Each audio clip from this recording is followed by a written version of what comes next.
qual sugestão seria dado ao diabo para que ele usasse de estratégias para tirar alguém da igreja? Quem viu alguma coisa sobre isso aí na internet? Vários viram, né? Eu falei: Daniel, então pergunta você aí no chat, que sugestão o chat daria ao diabo para afastar as pessoas da igreja? Eu quero começar dizendo que se você está aqui hoje, você está afastado da igreja, Deus tem uma palavra para você, e é uma palavra que até o chat GPT já sabe. Então você precisa colocar no seu coração. Olha só a resposta. Tem muito eco, né? Pode tirar um pouquinho. Se o diabo quisesse afastar alguém da igreja, ele poderia adotar algumas estratégias. 2 pontos. Isso aqui foi a resposta que ele deu para nós, tá? Isso aqui eu não copiei da internet, eu não vi num vídeo, não. Fizemos eu e Daniel ontem voltando para casa. O que o diabo poderia fazer então, se quisesse afastar alguém da igreja? Ele poderia adotar algumas estratégias. 2 pontos. Primeiro, dúvida e ceticismo. Semear dúvidas sobre a fé, as doutrinas ou a integridade da liderança da igreja. 2, desânimo e frustração. Encorajar a pessoa a se sentir desmotivada ou frustrada com a comunidade, destacando falhas ou hipocrisias. 3, isolamento. Incentivar o afastamento social, fazendo a pessoa acreditar que pode viver sua fé sozinha, sem apoio da comunidade. 4, tentação e pecado. Atrair a pessoa para comportamentos ou práticas que a afastem dos princípios da fé, criando um conflito interno. E por último, falta de tempo. Fazer com que a pessoa se envolva tanto em outras atividades que não consiga dedicar tempo à igreja e à espiritualidade. Essas táticas visam criar barreiras que dificultem a conexão da pessoa com a fé e a comunidade. Acho interessante porque eu não sei quantos têm conhecimento acerca da funcionabilidade ou de como a inteligência artificial funciona, né? Ou como que ela age, como é que ela consegue ter essas informações e como é que ela consegue formular esses conceitos. Existe, obviamente, nas mãos da IA, uma grande quantidade de dados, acho que até 2021, à disposição dela, e a partir do que ela ouve, do que ela vê, do que ela tem em suas mãos, ela vai criando modelos de comportamento. Então, o que nós temos aqui nesta noite, com essas primeiras informações, é dizer que tem sido assim, tem funcionado assim. Satanás tem conseguido tirar as pessoas da igreja exatamente usando estas estratégias. E alguém já disse que Satanás não é criativo. Se está funcionando, por que ele mudaria a sua forma de atuação? Então eu quero convidar você hoje a refletir comigo sobre esse tema. O cristão ateu, creio em Deus, mas não na igreja dele. Eu quero dizer para você que esse tema, esse assunto, é para desigrejados, para aqueles que estão hoje ainda crendo em Deus, mas não estão mais em conexão com a igreja dele. Você pode dizer: ah, mas eu estou aqui, eu estou na igreja. Você pode estar na igreja e essa palavra é para você como prevenção. Ou você pode estar aqui fisicamente, mas o seu coração já se perdeu há muito tempo. Então, essa palavra é, afinal de contas, para todos nós, para alerta, para prevenção, ou quem sabe para recuperação e cura. Você é um cristão ateu quando você crê em Deus, mas não na igreja dele.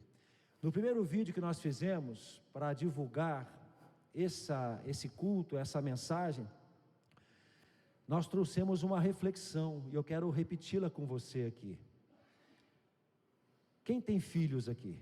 Levanta a mão bem alto. Você ama os seus filhos, não é verdade?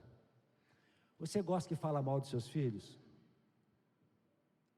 Como é que você se sente quando alguém fala mal do seu filho? Talvez até tenha razão, mas você fica grandão assim para defender o seu filho. Ninguém gosta que alguém fale mal, que maltrate ou que distrate os nossos filhos. Então eu convido você a pensar no seguinte: como podemos então amar a Deus e não amar os seus filhos? Que tipo de sentimento teria esse Deus em saber que as pessoas declaram amor por Ele, mas não gostam da sua igreja? Digo até mais, não suportam a sua igreja. Pessoas que declaram amar a Deus, mas que odeiam a igreja de Jesus. Será que é possível isso?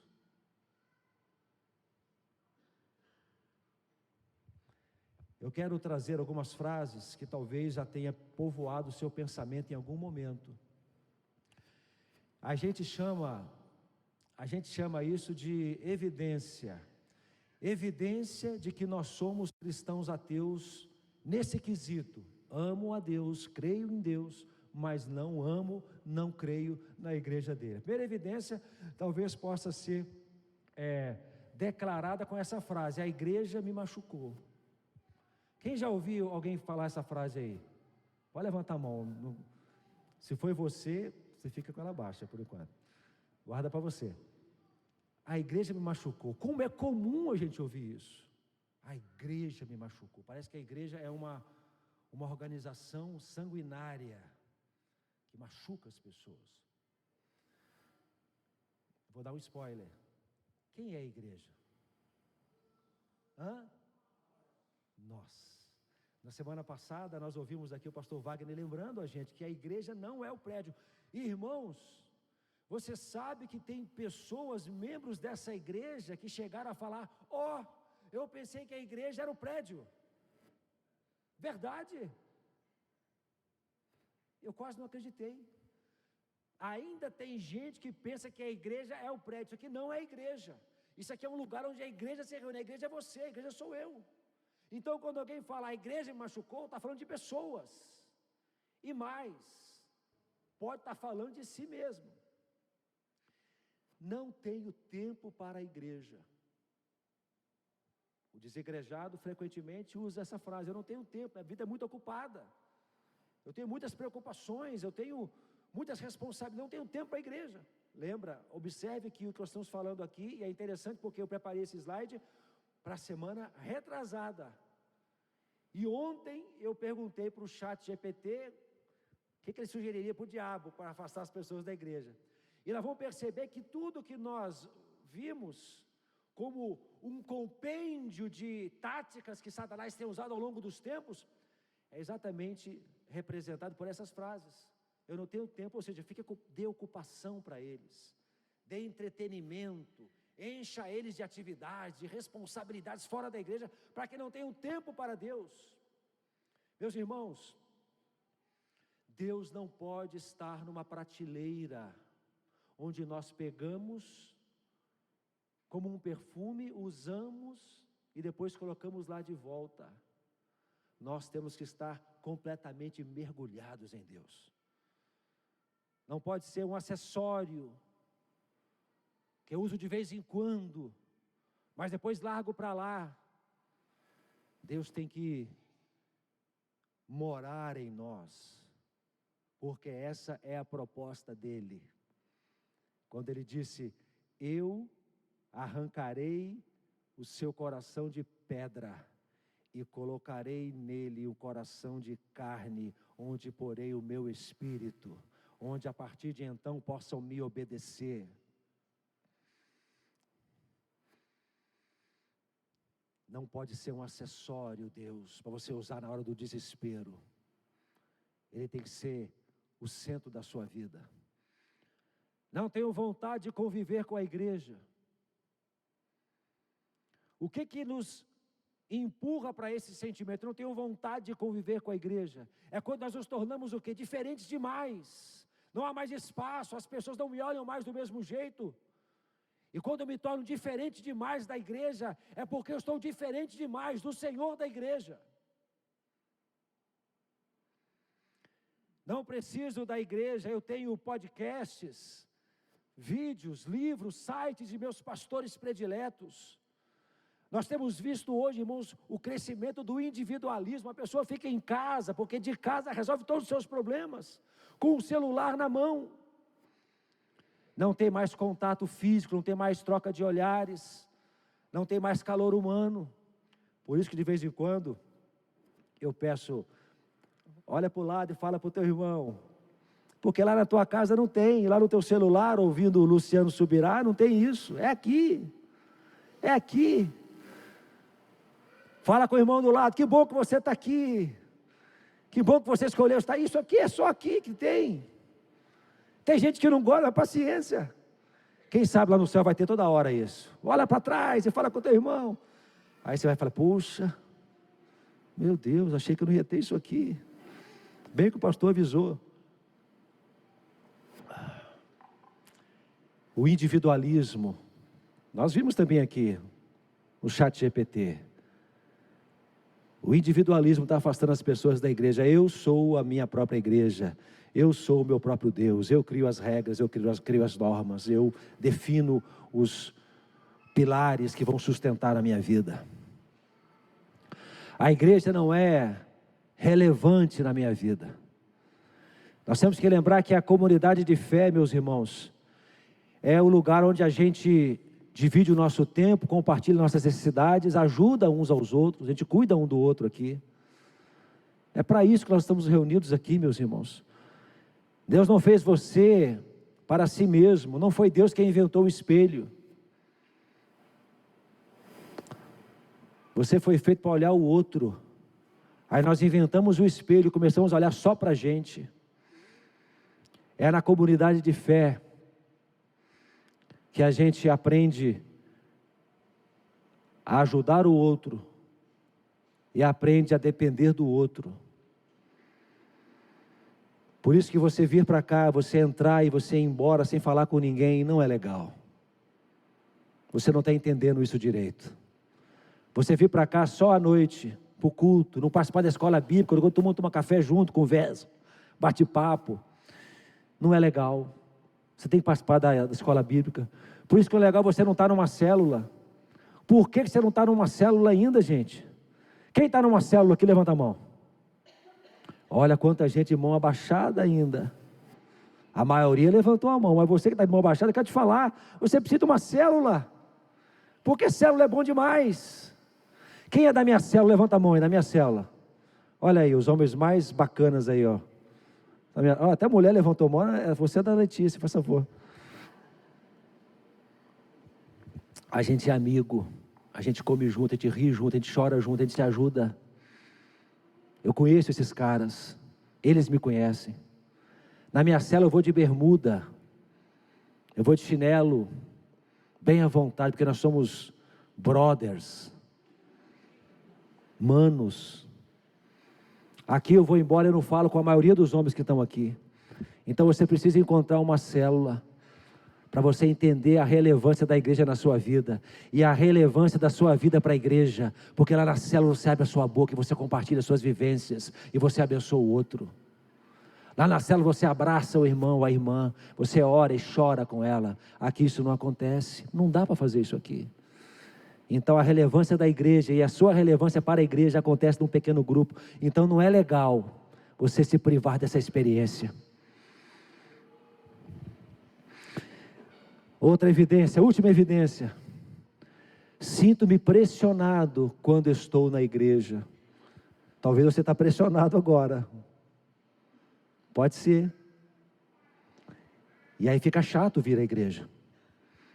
Quando você está em pecado e o pastor fala de pecado, parece que está falando tudo para você. E não é bem assim que funciona. O pastor está trazendo a mensagem de Deus. E você está no erro. Você, meu Deus, não é possível. Ele falou para mim. É para você. Mas pode ter certeza que o pastor não pensou em você para preparar aquele sermão. Então você se sente pressionado quando você está vivendo no erro. Está falando para mim, é tudo para mim. Então mude. Deus tem alguma coisa com você. Agora sim, a última. A igreja, olha essa. A igreja está muito longe de como eu sei que ela deveria ser. Isso são justificativas que muitos dão para dar um passo para trás em relação à igreja de Jesus. Para viver a sua igreja individual e particular. A igreja está muito longe de como eu sei que ela deveria ser. Todo mundo tem um ideal para a igreja. Mas lembre-se, a igreja é você. A igreja somos nós. Amém? Vamos lá, então vamos para o que a Bíblia fala. Quais são as propostas, as resoluções bíblicas para combatermos esta evidência de que estamos virando cristãos ateus, que amam a Deus, mas não amam a sua igreja, que creem em Deus, mas não creem na eficácia da sua igreja. Irmãos, a igreja é a esperança para o mundo. A igreja local é a esperança para o mundo, quando nós entendermos que não somos uma associação, que não somos um clube, que nós somos uma família. Ah, meu irmão, você chega machucado e você é tratado, você tem uma necessidade, a igreja responde à sua necessidade. Nós vemos aqui irmãos orando por trabalho. Sinceramente, eu olho, se eu sou um empresário e olho para os irmãos do plano de trabalho aqui, eu falo, poxa, quem sabe aquele irmão lá não é a resposta para a minha necessidade. Isso é ser igreja. Eu vou procurar aquele irmão que foi lá na frente, aquela irmã, porque eu preciso de um funcionário, e ela é crente, então melhor ainda, um funcionário crente. Nós somos a resposta. Nós temos as respostas para os nossos próprios problemas aqui, porque nós temos o Senhor, nosso Deus, acima de tudo e de todos, que cuida de nós, que alimenta a nossa mente, que sustenta nossos pensamentos, que dirige os nossos passos. Então, se a igreja entender o papel que ela tem na sociedade, nós mudamos o mundo.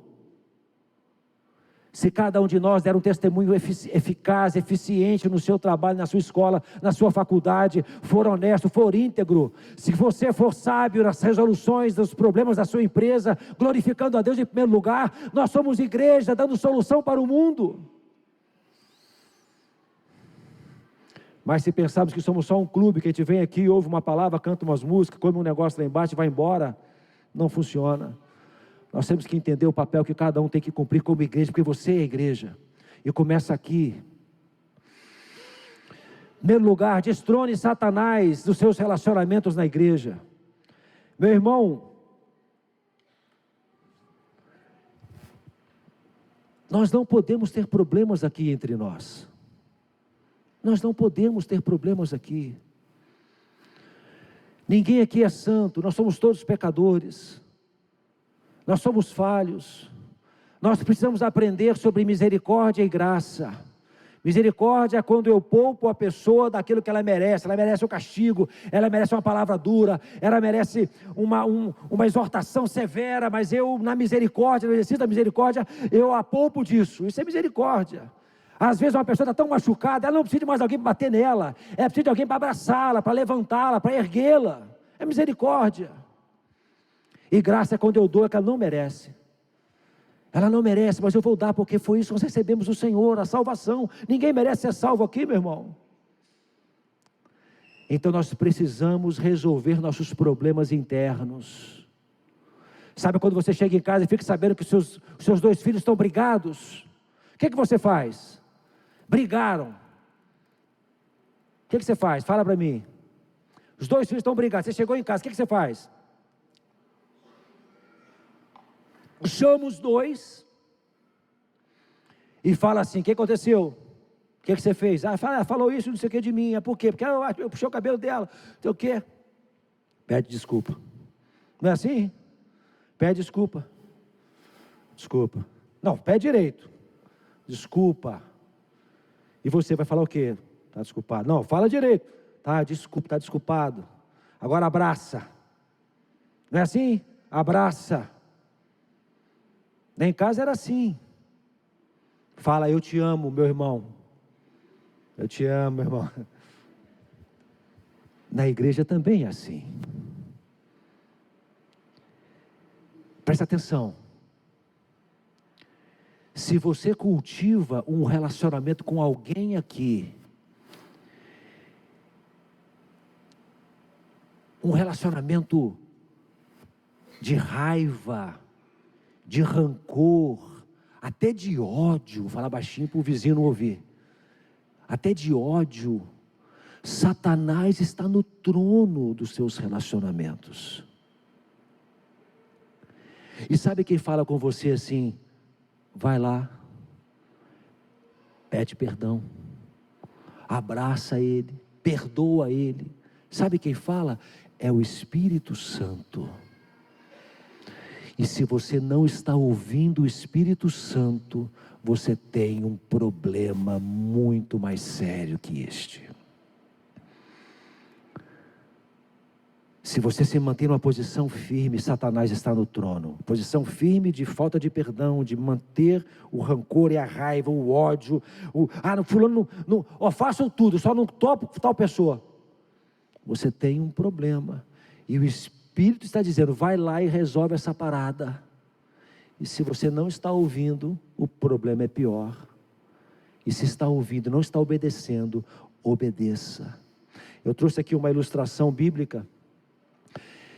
Não sei quando se lembra, a primeira carta de Paulo à igreja de Corinto, tem um homem lá, um homem que está se deitando, não é esse texto aí, um homem que está se deitando com a mulher do seu próprio pai, e ele está na igreja, e aí a igreja fica como?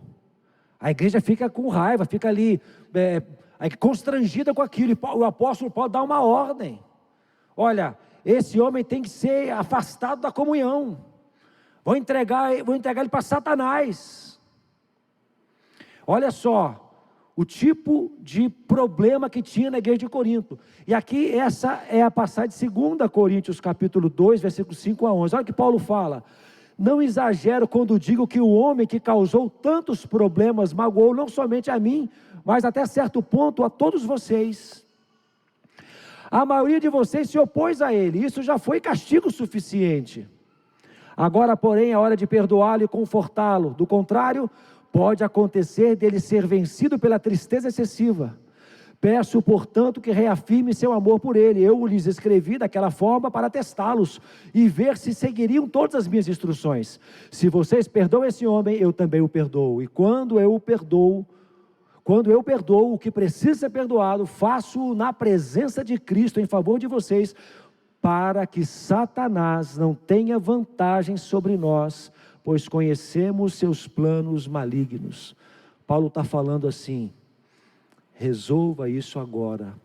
Ele já foi disciplinado, ele já passou pelo dano que deveria passar, agora temos que trazê-lo para a reconciliação.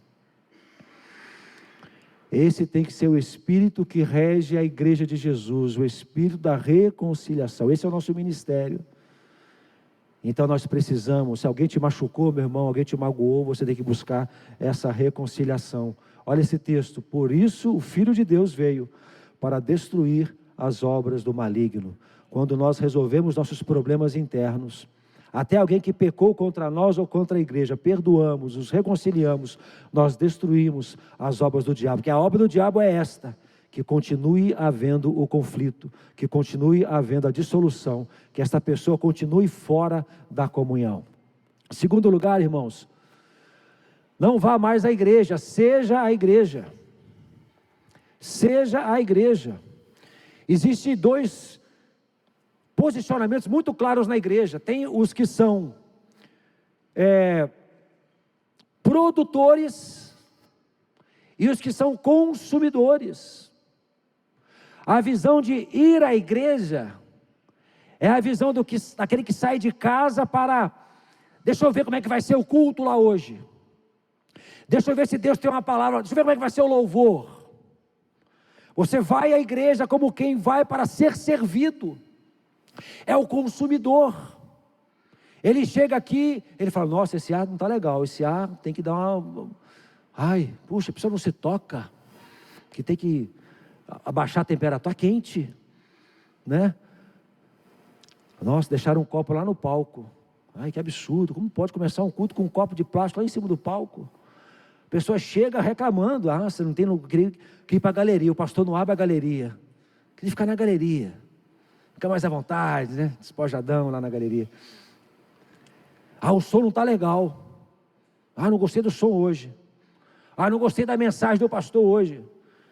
Então tem uma postura, a postura de quem vai à igreja, é a postura de quem vai para ser servido, para ser atendido nas suas necessidades. E tem uma segunda postura, que é a postura de quem é a igreja. Eu sou a igreja, sou eu. Então o que tem que ser feito, eu me proponho a fazer. Eu não quero ser consumidor, mas eu quero ser produtor. Ou pelo menos um canal do fluir de Deus a partir da minha vida, na vida do outro. Então uma forma de romper com essa ideia de sair da igreja, porque eu estou vendo um monte de coisa errada lá, as coisas não estão funcionando, eu não estou gostando. Seja a igreja. E mais, seja a igreja que você gostaria que ela fosse. Seja a igreja. Pare de reclamar do que é a igreja, porque você é a igreja, mas assuma essa postura, eu sou a igreja. Não seja apenas consumidor. Mestre, qual é o mandamento mais importante da lei de Moisés? Jesus respondeu: ame o Senhor, seu Deus, de todo o seu coração, de toda a sua alma e de toda a sua mente. Gente, que bacana, amar a Deus, que maravilha, né? Eu posso fazer isso de qualquer maneira, de qualquer lugar, mas ele continua, esse é o primeiro e o maior mandamento. O segundo, igualmente importante: ame o seu próximo como a si mesmo. Toda a lei e todas as exigências dos profetas se baseiam nestes dois mandamentos. Ser a igreja é amar a Deus, mas também amar ao próximo. Amar o próximo. E amar é o que o amor faz. Amar não é um sentimento. Amar é expresso por ações. Então você ama a Deus? Ame também a sua igreja. Seja a igreja, expressando um amor, vivendo para a igreja. Terceiro, seja impactado pela vida da igreja definitivamente. Olha só esses dois textos aqui. A cada um de nós é concedida a manifestação do Espírito para o benefício de todos. Toda a glória seja dada a Deus que, por seu grandioso poder que atua em nós, é capaz de realizar infinitamente mais do que poderíamos pedir ou imaginar. Em primeiro lugar, irmãos, quando nós falamos aqui, seja impactado pela igreja. Como ser impactado pela igreja? Essa semana uma irmã mandou uma mensagem para mim assim, mandou um vídeo, cadê, está aí? Não sei se está, mandou um vídeo da filha dançando no Louva Rei, e falou, nossa, aí agradeceu, né, uma palavra de honra e tudo, e eu falei, olha, ano que vem nós estamos querendo fazer o Louva Rei, e eu fiquei pensando, o Louva Rei, às vezes o resultado dele maior, nunca foi lá fora, sempre foi aqui dentro, quando cada um de nós, dando a sua parcela de contribuição com seus dons e talentos, servia a Deus num culto de celebração. Quando você usa os seus dons e talentos, as habilidades que você tem para servir a igreja, você é impactado pela igreja. Porque quando vem o resultado que você fez, você fala, puxa, que lindo que foi isso. E você participou disso. E olha o que a Bíblia fala. O primeiro verso fala sobre os dons que são dados à igreja para abençoar a própria igreja. Você tem dons e talentos para a edificação da igreja. Foi para isso que o Senhor te abençoou com dons e talentos. E agora veja bem. Toda a glória seja dada a Deus, que por seu grandioso poder que atua em nós, é capaz de realizar infinitamente mais do que poderíamos pedir ou imaginar. O poder de Deus atuando em você é capaz de fazer coisas extraordinárias que a nossa mente não alcança.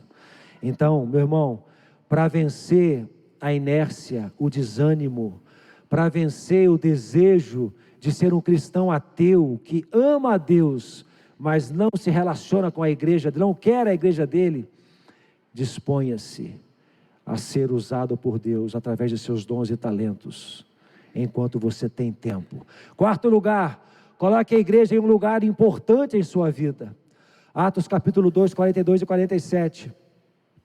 Todos se dedicavam de coração ao ensino dos apóstolos, à comunhão, ao partir do pão e à oração.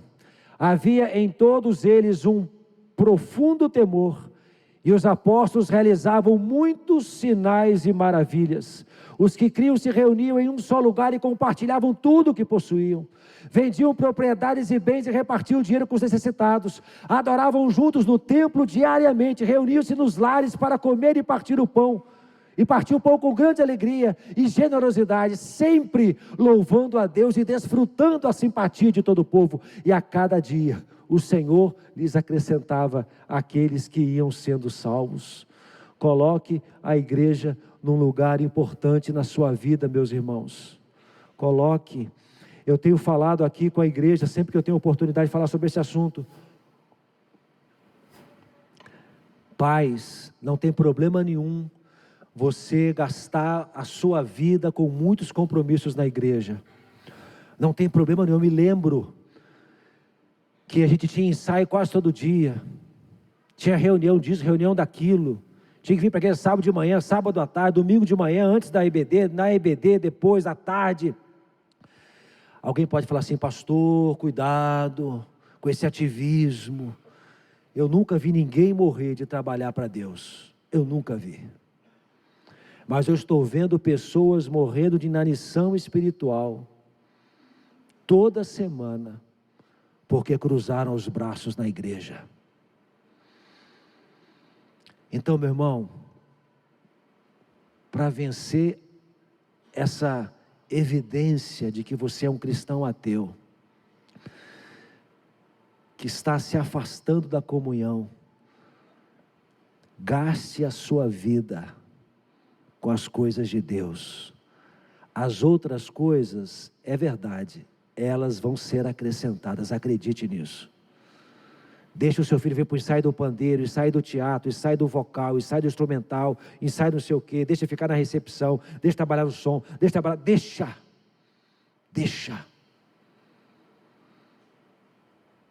Não tem nada de errado nisso. Eles se reuniam todos os dias no templo e de casa em casa, comiam juntos. E quando comem juntos, percebem as necessidades que eles tinham, e todas elas eram atendidas pela igreja. Ah, meu irmão, uma igreja dessa vale a pena. Amém ou não? Olá, meus irmãos, eu sei que é muita informação. Quinto, dependa da igreja. Ah, isso aqui é demais. Como assim? Dependa da igreja? Sim. Aprenda a depender da igreja. Aprenda a depender do corpo de Cristo. A igreja é o quê? Uma família para o pai, não é isso que diz a Bíblia lá, apóstolo Paulo falando? Uma família para o pai, um corpo para o filho, um templo para o Espírito Santo. Esses são os conceitos da igreja. Então você não precisa de uma família, você não precisa se integrar a um corpo, você não precisa ser casa do Espírito Santo. Então nós temos que aprender a ser casa, pedra ajustada uma à outra, conectada, pedra que é polida, pedra que é desgastada, para que possa conseguir comungar com o outro, para que nós sejamos casa do Espírito Santo, templo do Espírito Santo. Nós vamos aprender a depender um do outro, a nos ajustar um ao outro.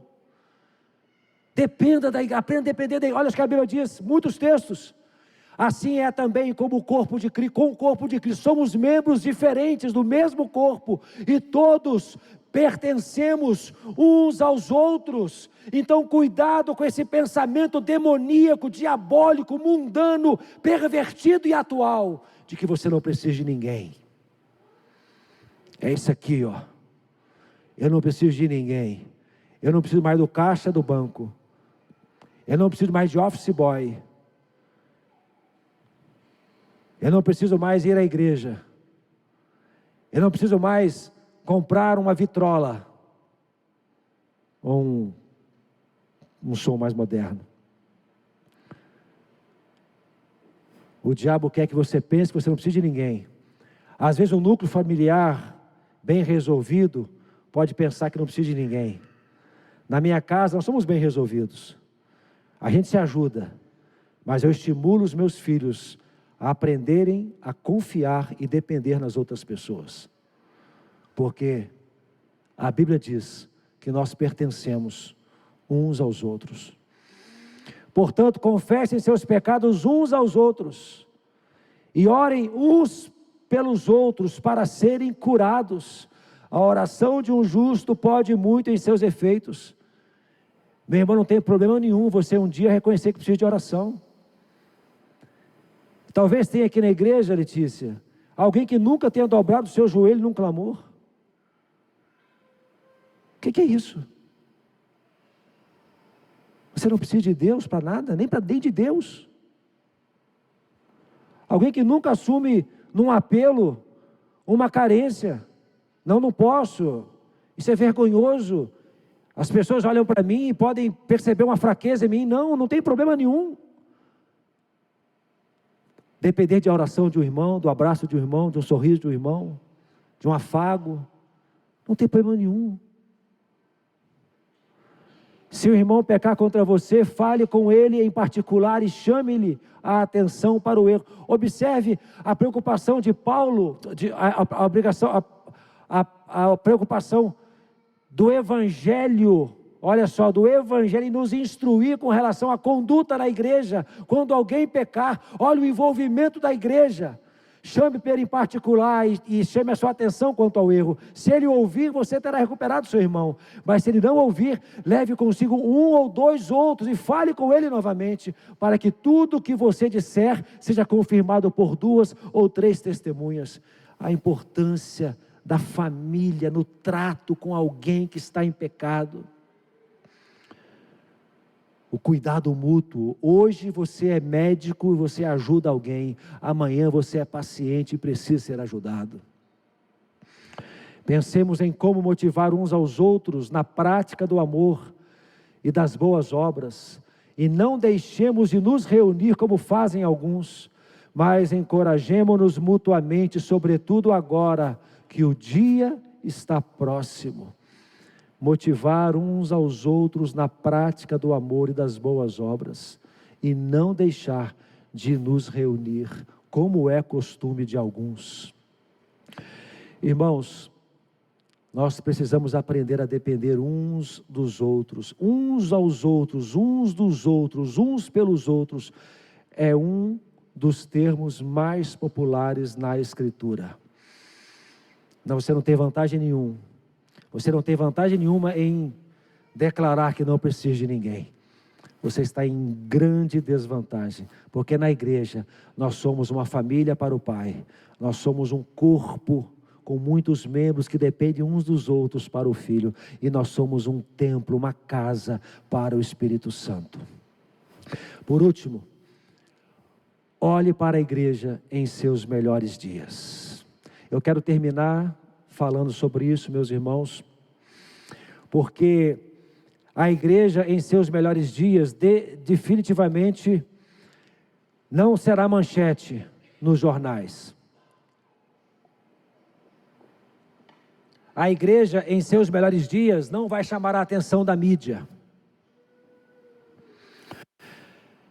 A igreja que falha, a igreja que comete abusos, líderes que caem, que pecam, esses têm a manchete, esses têm a atenção, esses são pulverizados nas redes sociais. A igreja nos seus melhores dias não chama a atenção. Mas eu quero convidar você para olhar para a igreja, enquanto ela está sendo a igreja de Jesus, conforme a expectativa que Jesus tem para ela. Nós lembramos facilmente de Pedro negando a Jesus, mas nos esquecemos do mesmo Pedro pregando no Pentecoste. Eu não quero que você faça como a maioria, continue olhando para os problemas da igreja, para as falhas da igreja. Lá tem pessoas hipócritas? Tem. Lá tem pessoas falsas? Tem. Mas tem em todo lugar. Só que no seu trabalho, você convive com os hipócritas, você convive com os falsos, você convive com os mentirosos, porque você precisa do dinheiro. Então você sai na sexta-feira reclamando do chefe, do colega, reclamando da empresa, mas na segunda-feira está de volta, porque você precisa do dinheiro. O que traz você de volta à igreja? Não é mais do que o dinheiro? O que traz você no próximo domingo, ainda que tenham hipócritas, que tenham falsos, que tenham mentirosos, que tenham pessoas que te destruíram de alguma forma, que tenham pessoas que te machucaram de alguma maneira, não é maior do que o dinheiro? Se a presença de Jesus, se o evangelho de Jesus não é suficiente para trazer você aqui no próximo domingo, apesar das pessoas, o que mais terá que acontecer? Eu quero convidar você para olhar para a igreja nos seus melhores dias. Eu fiz aqui uma lista de coisas que a igreja faz nos seus melhores dias. E nós precisamos aprender a olhar para a igreja nesses dias e perceber, essa igreja é a minha igreja. Eu quero essa igreja. Eu quero ser essa igreja.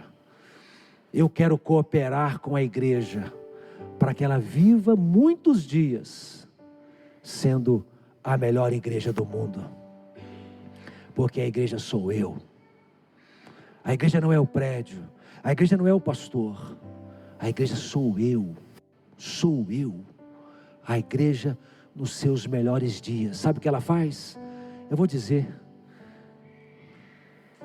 Primeiro texto. As forças da morte não a conquistarão. A igreja nos seus melhores dias, as forças da morte não a conquistarão. O que é a igreja nos seus melhores dias? Eu vou te dizer. Primeiro, ela tem um templo aberto diariamente para receber as pessoas.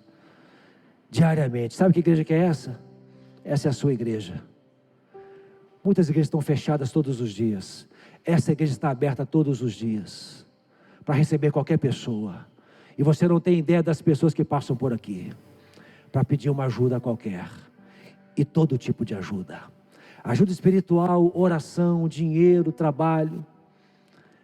A igreja nos seus melhores dias tem um templo aberto para atender todo tipo de necessidade. Uma igreja que para tudo para orar por um milagre. Uma igreja que para o que está fazendo, que muda as suas prioridades para orar por um irmão que está doente, para um irmão que tem uma cirurgia importante, para um irmão que foi acidentado. Que igreja que é essa? É essa igreja aqui. Olhe para a igreja nos seus melhores dias.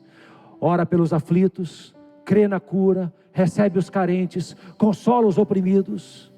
Você não tem ideia de quanto estamos fazendo disso aqui todos os dias. Sabe através de quem? Através das células. Todos os dias tem uma célula reunida com alguém compartilhando uma aflição. E nós estamos orando por essas pessoas. Nós temos pessoas sendo discipuladas aqui nesse lugar, que estão conhecendo o Evangelho. Hoje, alguém mandou uma mensagem para nós. Eu quero me batizar. Eu quero me batizar. Eu creio em Jesus. Eu sou nova criatura. Eu quero agora passar pelo processo do batismo. Alguém que foi alcançado, sabe como? Aqui. Mora aqui, não mora nem perto da gente, mas foi alcançado pela igreja nos seus melhores dias. Que celebra ao Senhor, que cultua ao Senhor e que transmite a mensagem do Evangelho. afaga a mãe que perdeu um filho, socorre a viúva. Somos nós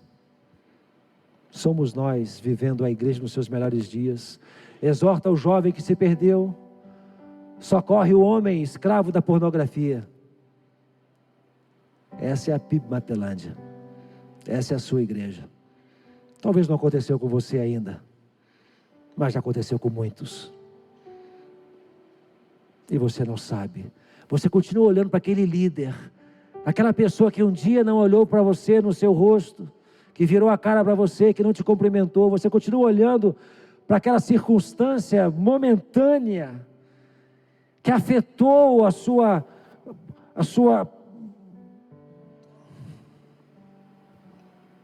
olhe para a igreja nos seus melhores dias.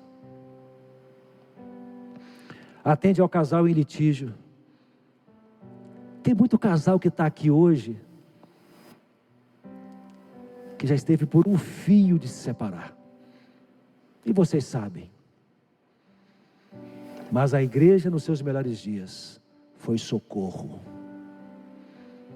foi abrigo, foi resposta. Pare de olhar para o Pedro negando a Jesus. Olhe para o Pedro pregando no Pentecoste.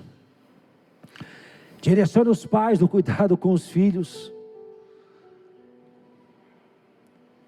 Ensina os filhos a honrar os pais. Você aprende isso aonde? Na igreja. Nos seus melhores dias.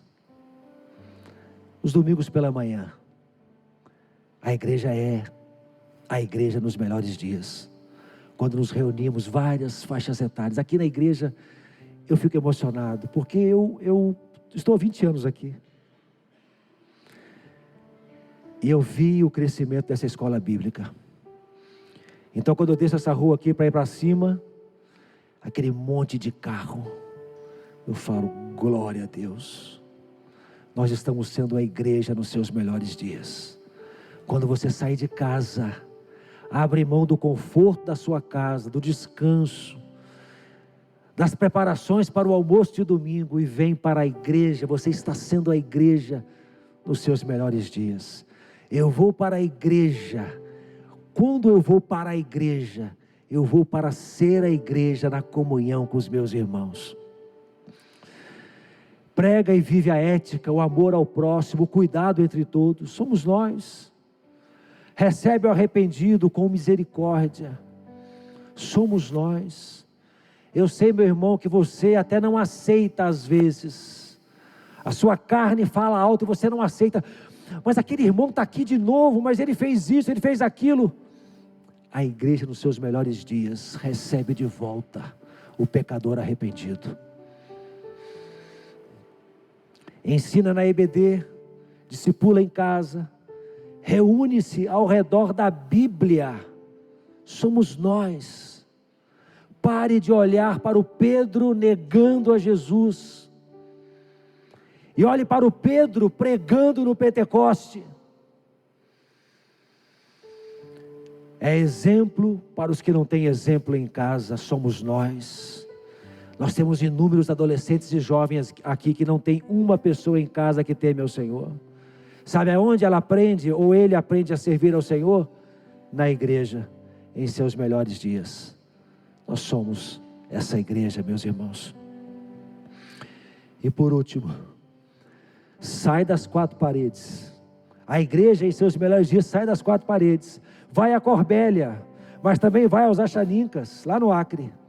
E vai na ilha do Marajó. Somos nós. Pare de olhar os defeitos e comece a olhar as virtudes. Pare de olhar porque está errado, porque as coisas erradas continuarão por aqui até que Ele venha. E lá na eternidade, sim, nós teremos a igreja todos os dias em seus melhores dias. Que Deus nos abençoe. Feche os seus olhos. Eu sei que você poderia pensar em muitos outros exemplos da igreja em seus melhores dias. Mas eu quero convidar você para ser esta igreja. E eu queria fazer uma oração com você agora. Uma oração de rendição. Porque você pode sair daqui hoje dizendo: eu não quero essa igreja. Eu não quero a igreja de Jesus. Eu não quero relacionamento com essa igreja. É uma escolha sua, você pode fazer isso. Ou você pode dizer: olha, eu creio que a igreja é a esperança para o mundo. Eu preciso participar do que Deus vai fazer neste mundo através da igreja. Eu sei que ela não é perfeita, porque eu não sou perfeito também. Mas eu quero entregar tudo o que eu sou, as habilidades que eu tenho, para cooperar com o meu Deus, para que a igreja de Jesus, nos tempos modernos, seja a igreja em seus melhores dias. Você quer fazer uma oração nessa noite? Talvez essa oração vai significar que você vai voltar para a comunhão da igreja. Talvez essa oração vai significar que você vai voltar a consagrar os seus dons e talentos para o serviço da igreja. Talvez essa oração vai significar que eu quero me envolver mais com a vida da igreja, através da escola bíblica, das células. Eu quero aprender mais, e eu quero derramar mais do que tenho aprendido na vida de outras pessoas. Talvez essa oração vai ser uma oração de consagração. Eu quero ser a igreja nos seus melhores dias. E eu preciso colocar a minha vida no altar de Deus, para que Ele trabalhe em mim. Eu tenho fugido do altar do Senhor. Você quer fazer essa oração? Que vai significar algumas dessas coisas que eu citei aqui? Então fica de pé no seu lugar. E nós vamos orar agora. Eu não quero ser esse cristão que ama a Deus, que crê em Deus, mas não crê na sua igreja.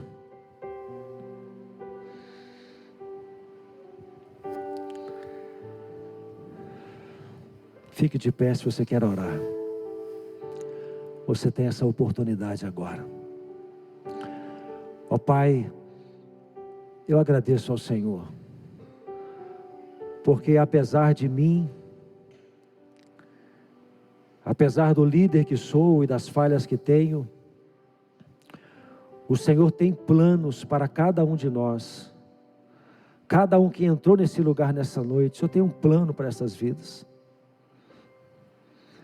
E se o Senhor tem chegado até elas com o teu evangelho, esse plano tem conexão com o teu evangelho. O evangelho pode transformar, pode resgatar, pode curar, pode libertar. Mas o evangelho também pode impulsionar essas pessoas a ir para todos os lugares e compartilhar dessa salvação extraordinária em Jesus. Por isso eu quero colocar essas vidas que estão de pé, porque estão dizendo: Senhor, eu tenho um pacto contigo nessa noite. Eu faço um voto contigo nessa noite. Eu quero ser a igreja nos seus melhores dias. Eu peço perdão pelas tantas vezes que só olhei, só observei as falhas da igreja e me esqueci que a igreja é a esperança para este mundo. Eu quero ser a igreja nos seus melhores dias. Trabalha em mim. Pai, a oração que fazemos é essa. Eu te peço, mostre a cada um agora que está de pé